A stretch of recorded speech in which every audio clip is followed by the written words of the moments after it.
Reporte Médico es una presentación de Clínica Corazones Unidos. GhostCare, un centro de salud diseñado pensando en ti. Clínica Abreu, más tecnología, más innovación, más medicina.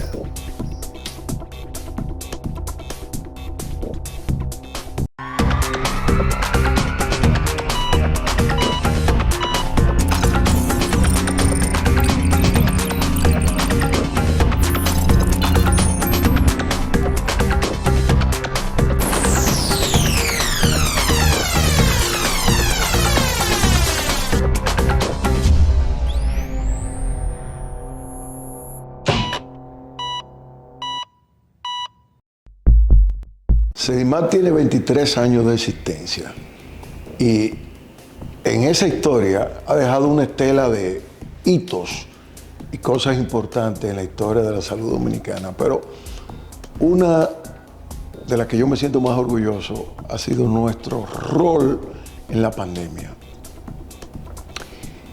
Y debo decir que se basó en medidas preventivas inicialmente que tomamos, porque comenzamos a tomar esas medidas desde finales de enero del 2020.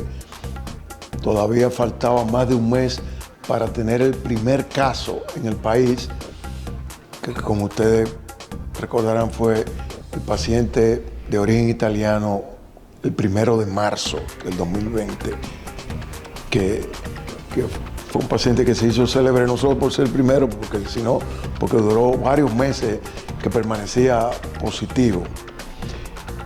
Pues nosotros desde finales de enero tomamos de manera instintiva, porque no había precedente, no había un libro, no había unas guías donde buscar lo que hacer.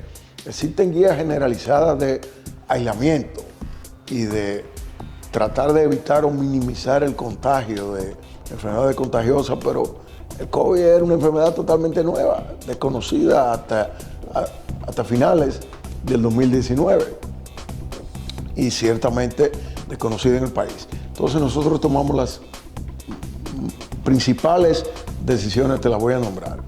Primero, Sedimat tiene dos edificios principales, pero hay un tercer edificio más pequeño, de 2 pisos, que estaba un poco olvidado y que nosotros, de hecho no estaba ocupado. Decidimos usarlo como el lugar de consulta externa para COVID.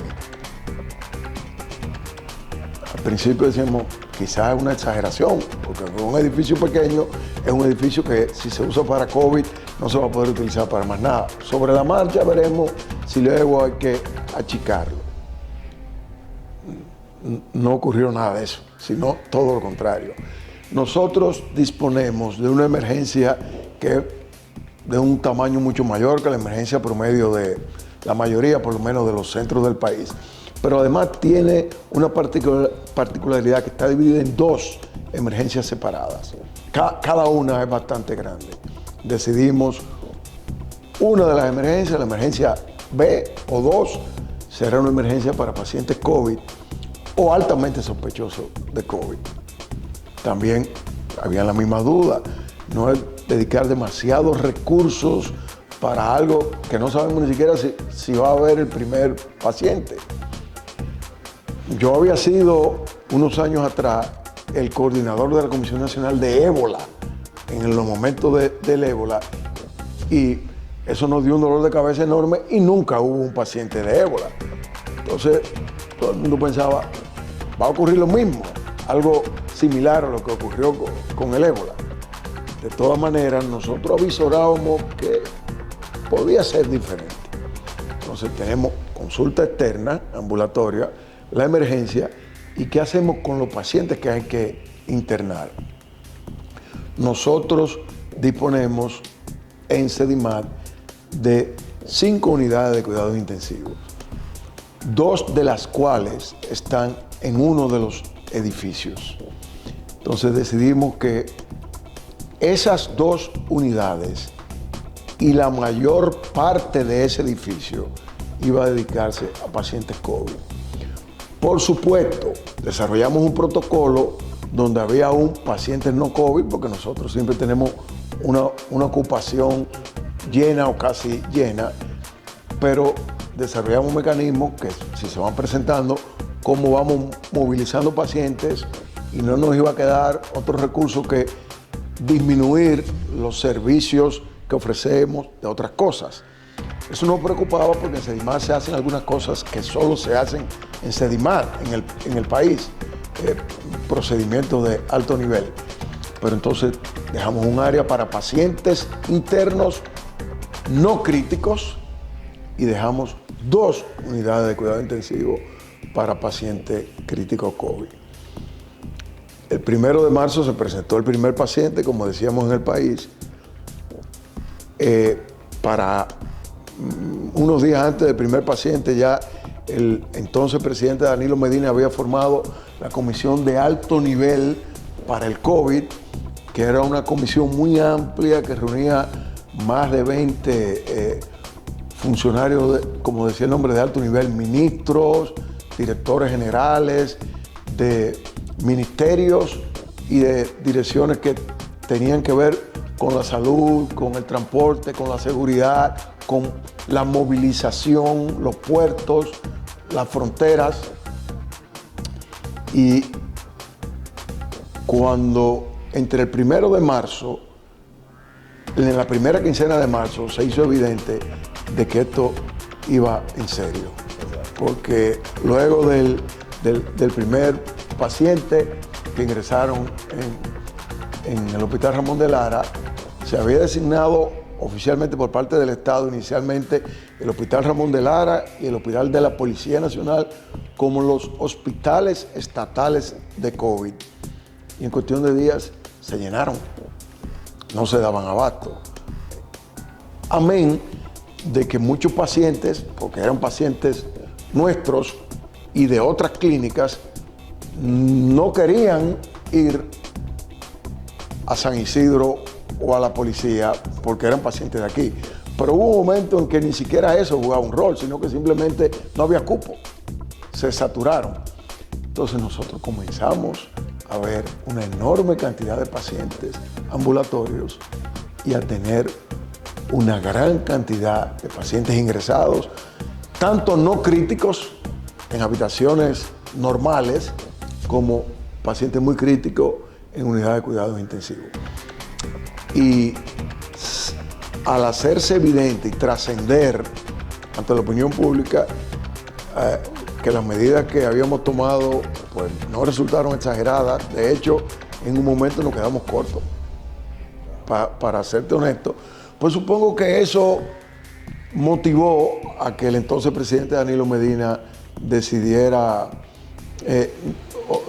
ofrecernos, y aceptamos siempre y cuando se me permitiera seguir en la dirección médica del centro, me ofreciera ser el asesor médico para el COVID y miembro de la comisión de alto nivel. Tuvimos el honor de ser el único que no era funcionario del gobierno, que era miembro de la comisión.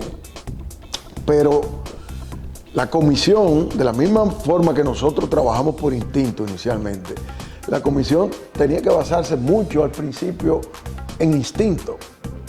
De nuevo, porque no había las bases establecidas de lo que era esta enfermedad, que apenas a meses de su descubrimiento se había convertido en una pandemia mundial generalizada y que además estaba causando una inesperada morbilidad y mortalidad. Pues, ¿qué te digo?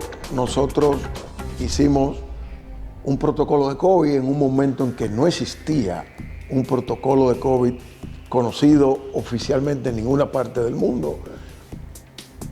Y de hecho, paradójicamente, lo que pensábamos, nosotros somos una institución docente médica, tenemos 15 programas de posgrado y nosotros suspendimos, o eso creía yo, cuando tomé la decisión de suspender la docencia porque había que hacerle frente a la crisis. Sin embargo, sucedió que sin estarlo esperando de nuevo, nuestras reuniones docentes se hicieron tal vez más interesantes que nunca antes, porque por primera vez se hacía en conjunto. Generalmente cada posgrado hace sus reuniones de manera separada diariamente, pero cada día nosotros, la emergencia, medicina interna, infectología, epidemiología, cuidados intensivos, neumología, la dirección médica, que en este caso coincide que soy internista y neumólogo, y epidemiología, y con frecuencia cardiología o gastroenterología, que no siempre, pero a veces los pacientes tenían involucramiento de esos sistemas. Pues teníamos una reunión todos los días y le pasábamos visita y discutíamos al 100% de los pacientes que estaban ingresados. Incluso el que se había discutido ayer volvió a discutirse hoy. Eso, no hay duda de que nos permitió ofrecer el servicio de mayor calidad posible que se podía en ese momento, en el que, como te digo, tenemos que confesar que por momentos estábamos un poco improvisando, como estaban todo el mundo en toda parte del mundo, incluyendo en Europa y Estados Unidos. Y por eso nosotros reformamos nuestro protocolo 11 veces. Porque medicamentos que utilizamos al principio, luego nos dimos cuenta de que no servían para nada, los dejamos de utilizar. O en caso contrario, medicamentos que no estaban disponibles al principio comenzaron a estar disponibles. Y se hizo, como te dije, un ejercicio académico en el que esos protocolos se confeccionaron con un rigor que no es habitual y usual. Pero además surgió algo que tal vez es lo más interesante de todo lo que hicimos. Cuando vimos que nos estábamos saturando con los pacientes ingresados y que lo habitual era que teníamos 100% de ocupación, dijimos, mira, tenemos que ser muy discriminatorios cuando decidimos que vamos a ingresar a este paciente. Tiene que ser que esté muy enfermo. No, si no está tan enfermo, vamos a mandarlo a su casa en aislamiento, pero ¿cómo garantizamos que ese paciente no se deteriore? Lo tradicional ha sido decir, mire, si usted se siente mal, vuelve y preséntese a la emergencia, pero decidimos que no. Teníamos contacto telefónico fluido, como tenemos una buena cantidad de residentes, había un grupo de médicos que a diario, si fuese necesario, o menos frecuente, si el paciente estaba en mejores condiciones, llamábamos nosotros a los pacientes para asegurarnos de que todo iba bien y que iban siguiendo el tratamiento como se le había indicado, y para recalcarle cuando tenían su cita de seguimiento y que no dejaran de volver. Y en algunas ocasiones se nos presentó la situación en que decíamos, mira, el paciente está mal, se ha deteriorado, pero yo no tengo manera de cómo llegar al hospital porque ni siquiera había transporte público en un momento dado. Entonces comenzamos a hacer avanzadas en las que algunos de nuestros médicos iban a la casa de algunos pacientes que no podían y de algunos pacientes que eran pacientes VIP, diplomáticos, altos funcionarios, personas de influencia, miembros de nuestro patronato, por ejemplo. Y eso fue otra derivación muy interesante, cómo ofrecimos ese seguimiento telefónico, que déjame resumirte que nosotros terminamos, al día de hoy, nosotros hemos visto cerca de 25,000 pacientes COVID. El 90 y tanto % de esos pacientes han sido vistos en ese edificio que fue el área de consulta externa, que nos parecía tal vez exagerado al principio. Solo ingresamos un 6% de todos los pacientes que vimos.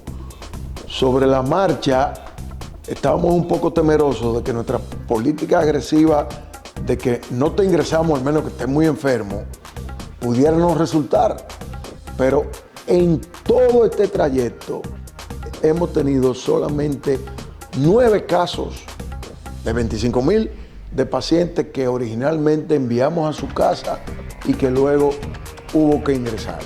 Es decir, que la decisión de enviarlos a la casa y a ahorrarnos el espacio para otro paciente que estuviera realmente más enfermo, a posteriori resultó ser adecuada, porque fuimos haciéndonos más agudos y agudizando la forma de bregar, aprendiendo, conociendo mejor al virus. Nuestra mortalidad en los pacientes de cuidado intensivo, yo no sé si ustedes recuerdan que al principio se preconizaba que aunque el paciente tuviera insuficiencia respiratoria, y la insuficiencia respiratoria tradicionalmente ha sido una indicación para intubar al paciente y ponerlo en un ventilador, pero comenzó muchas personas, autoridades, a decir, los pacientes con COVID, por más mal que estén, no deben intubarse y ponerse en un ventilador, porque el 100% se muere. Y demostramos que eso no era así. De hecho, como miembros de la comisión, nos tocó ir a algún que otro hospital que estaba viendo pacientes con COVID y hacer advertencias de que realmente eso era un error y de que no era la política oficial del gobierno.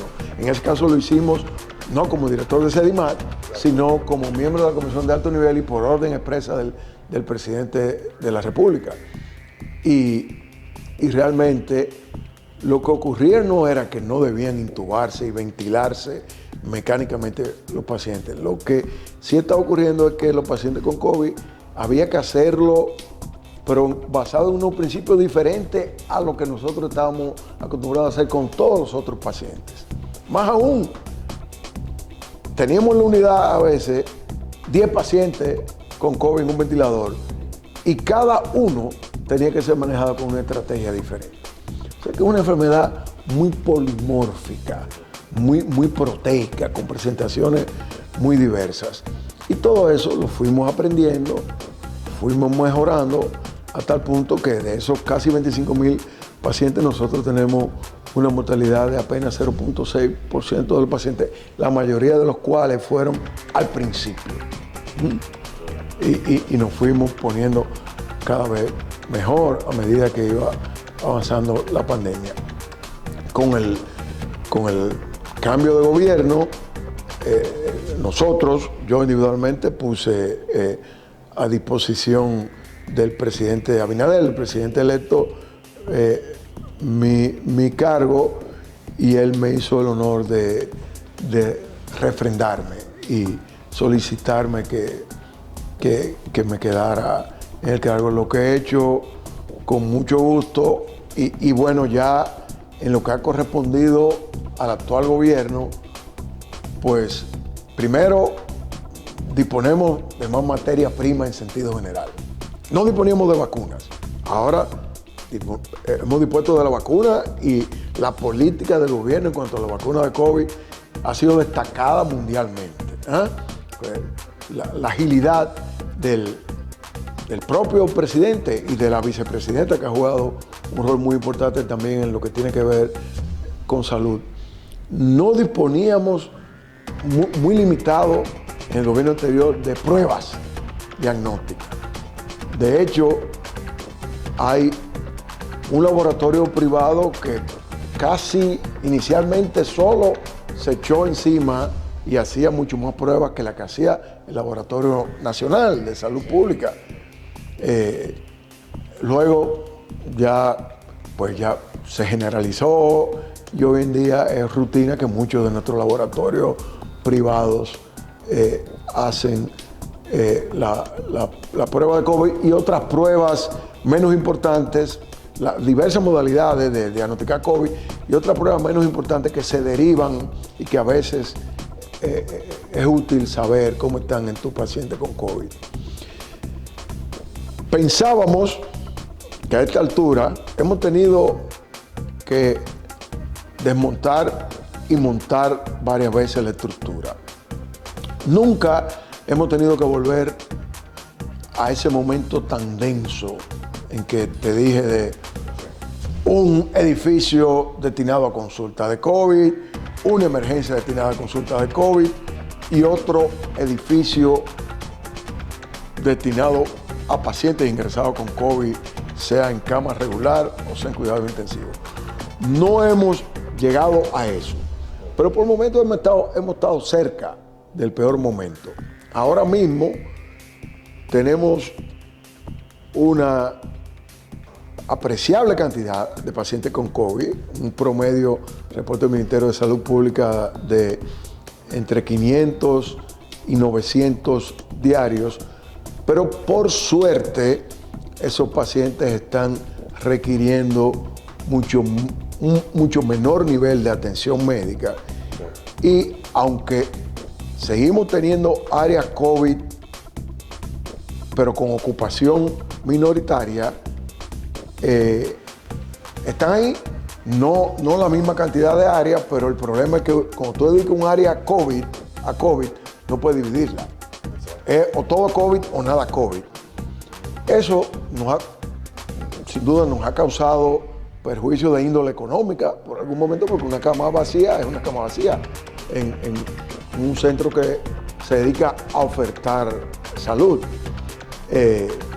Además, aunque eso ha ido ya disminuyéndose, en los momentos peores de la pandemia, pues todo lo que no era COVID se redujo a su mínima expresión. Y como te decía, hay algunas cosas que solamente se hacen en Sedimat, en el país.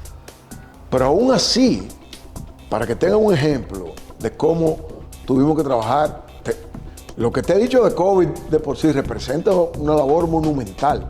Sin embargo, no podíamos descuidar lo que no era COVID.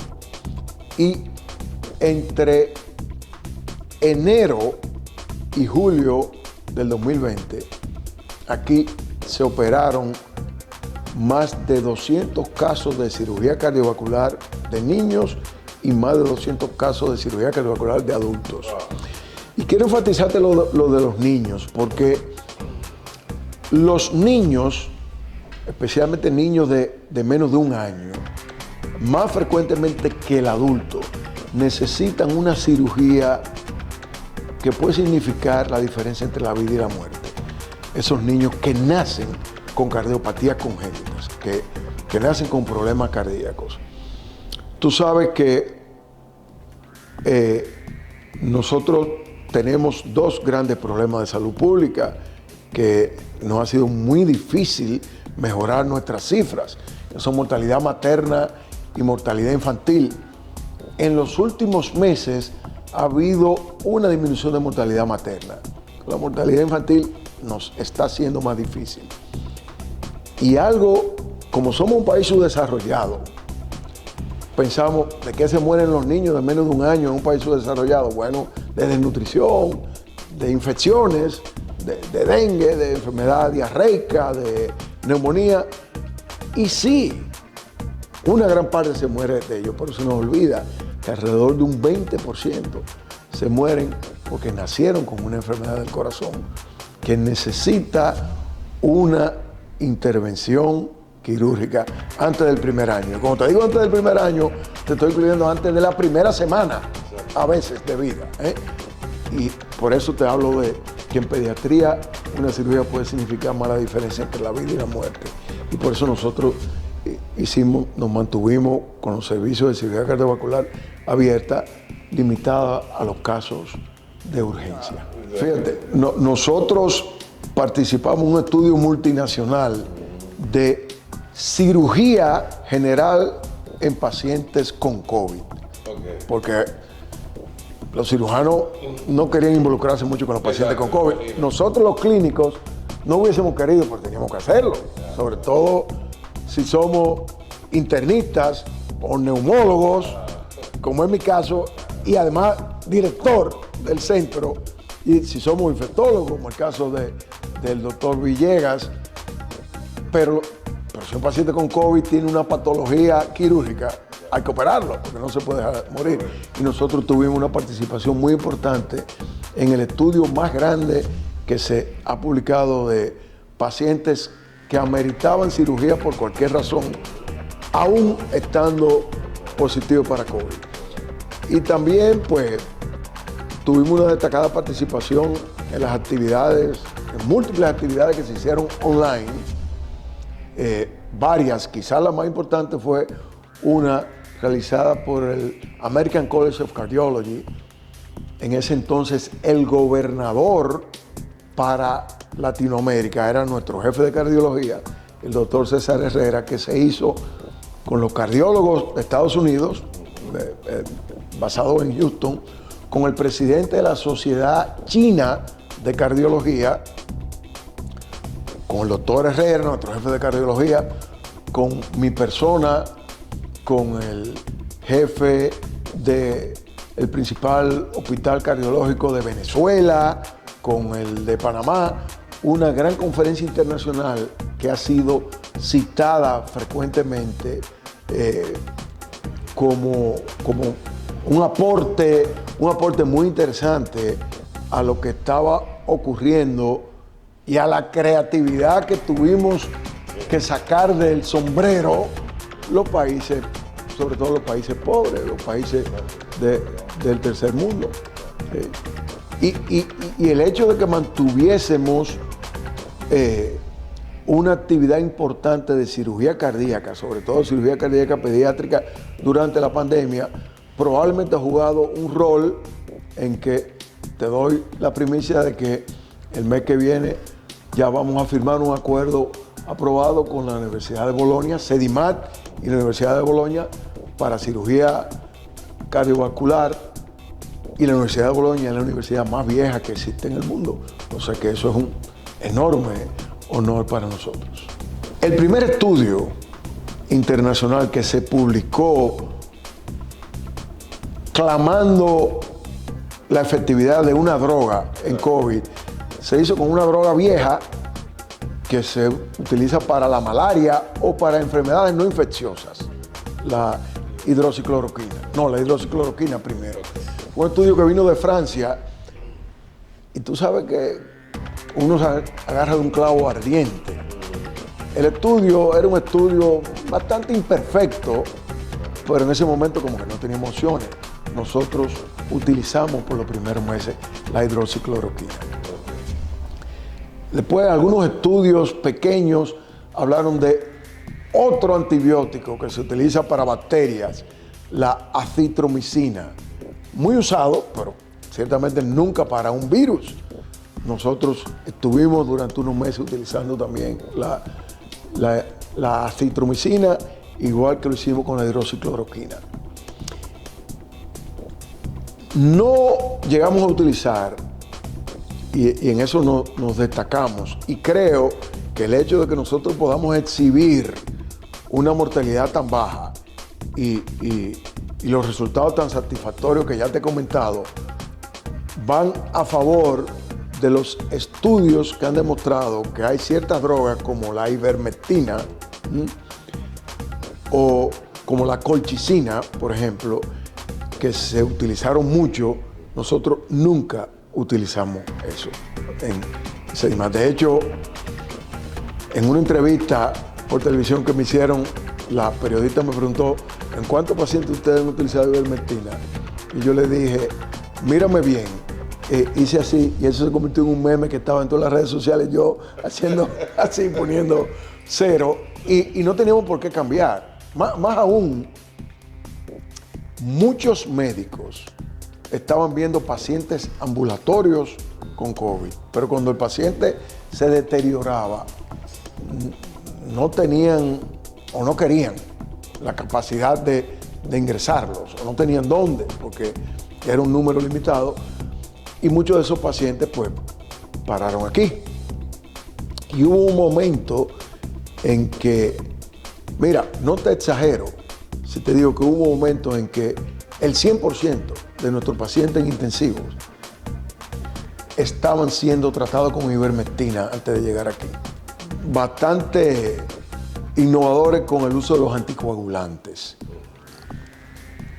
Quizás hasta más de la cuenta inicialmente, porque se nos fue un poco la mano y estábamos anticoagulando más pacientes de la cuenta. Esa fue una de las de las cosas que modificamos en subsecuentes revisiones del protocolo. Y luego sí comenzaron a llegar al país antivirales, medicamentos que existían algunos antes y se utilizaban para otras cosas, o algunos que eran directamente antivirales, y el gobierno también fue bastante ágil en la consecución de algunos de esos medicamentos, como fue el caso del Remdesivir, o fue el caso de los anticuerpos monoclonales, o fue el caso del tocilizumab. Los dos primeros se utilizaban en casos no tan graves. Bueno, el Remdesivir se utilizaba en casos leves y en casos graves también. El Regencop se utilizaba en casos leves, incluso ambulatorio. Fue algo novedoso, eso no lo iniciamos nosotros. La indicación era que el paciente viniera a aplicárselo endovenoso, pero el paciente no se ingresaba. Después de la aplicación endovenoso se iba a su casa con el Regencop, y lo que demostró era que evitaba que se empeorara y que evitaba necesidad de hospitalización. Y después hubo una serie de medicamentos, la mayoría de los cuales se trajeron al país y fueron utilizados y se siguen utilizando.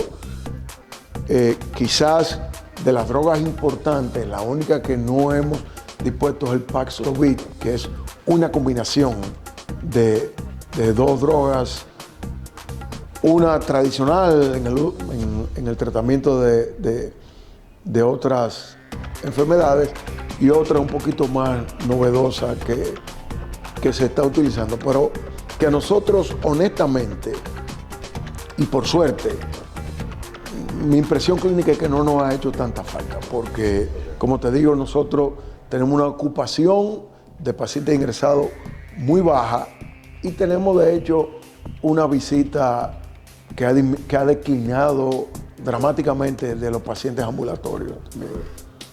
Aunque hay varios centenares de pacientes que se reportan nuevos positivos diariamente, pero esos pacientes están buscando menos atención médica porque el cuadro en sentido general es más leve. Bueno, una de las cosas que ocurre es que ahí caí yo.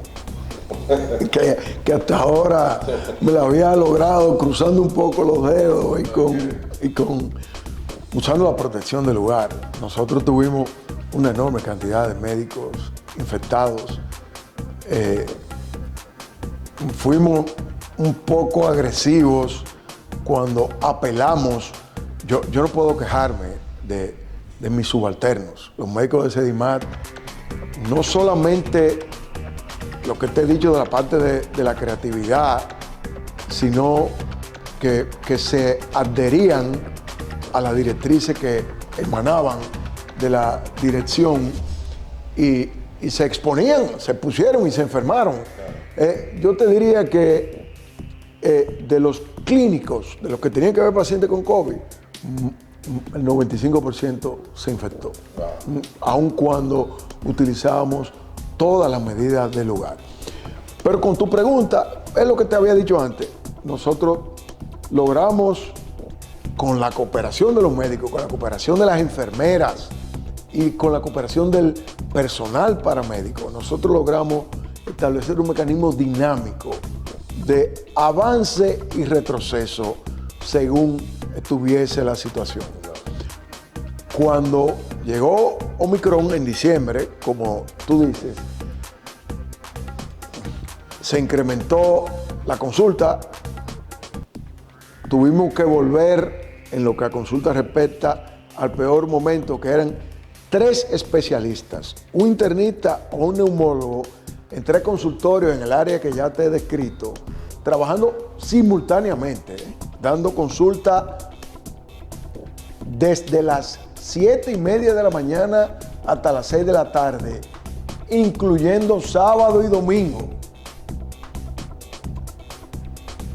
Antes de Omicron, cuando la cosa bajó, pues nosotros nos pusimos más flexibles. Cuando vino Omicron, tuvimos que volver a lo mismo. Sí, no tuvimos que regresar a la misma oferta en cuanto a pacientes ingresados, porque Omicron fue más contagiosa que la Delta y que las variantes que la habían precedido, pero por suerte mucho menos severa. Es decir, que teníamos la consulta llena, pero por suerte no se nos saturó los pacientes ingresados como sí había llegado a ocurrir antes, unos meses antes. Y bueno, recientemente, luego que pasó febrero y marzo, que otra vez decrecimos, pero luego en mayo, en abril y mayo, tuvimos que incrementar de nuevo. Y ahora mismo estamos en un reflujo hacia abajo nueva vez. Pero no te creas tú ni por un segundo que yo he decidido que ya esto se acabó. Si vuelve a aumentar, Sedimán está listo para hacer lo que ya ha hecho como media docena de veces. Bueno, te decía que a diferencia del gobierno del doctor Medina, del licenciado Medina, el presidente Abinader formó un gabinete de salud en el que nombró a la vicepresidenta como la directora. En realidad, yo no soy miembro del gabinete de salud. Yo negocio directamente con el presidente y la vicepresidenta. En ciertas situaciones en las que el presidente y la vicepresidenta han considerado que hace falta un consenso con los médicos en general, en particular con los especialistas, las sociedades especializadas y el colegio médico, entonces se han hecho reuniones del Gabinete de Salud en donde hemos participado nosotros, y no solo yo, sino que Sedimán tiene el honor de tener otro especialista en el staff, que es también asesor médico del presidente de la República, que es el doctor José Miguel Estefan, nuestro jefe de neumología y cuidados intensivos. El doctor Estefan y yo, el doctor Estefan tampoco es miembro del Gabinete de Salud, pero somos consejeros del presidente y de la vicepresidenta. Y mantenemos una relación estrecha con ellos. Yo he dicho públicamente, y se lo he expresado al presidente, que yo estoy loco porque disminuya, desaparezca el COVID, no solamente porque uno le teme al COVID, sino porque yo quiero ser un consejero médico de verdad, no ser limitado a COVID, porque hasta ahora me he limitado solamente a COVID por las circunstancias. Yo creo que el COVID nos ha mostrado que es negocio riesgoso el hacer predicciones agresivas, ya sea en un sentido u otro, como por ejemplo decir, va a volver otra gran ola, o sobre todo lo contrario, decir, ya esto se acabó. He visto algunos colegas que quizás se les ha pasado un poquito la mano y han llegado a decir en algún momento que ya por suerte esto se resolvió. No, es un virus con una capacidad de la creación de nuevas variantes, de comportamientos clínicos tan diferentes, con una tan gran contagiosidad, que yo creo que mejor lo jugamos en el lado cauto. Y yo recomiendo, y el presidente y la vicepresidenta están totalmente contestes con esto, de que no bajemos la guardia y que todo aquel que cuando el país lo necesitó ofreció su servicio para el COVID esté dispuesto a hacerlo de nuevo si es requerido.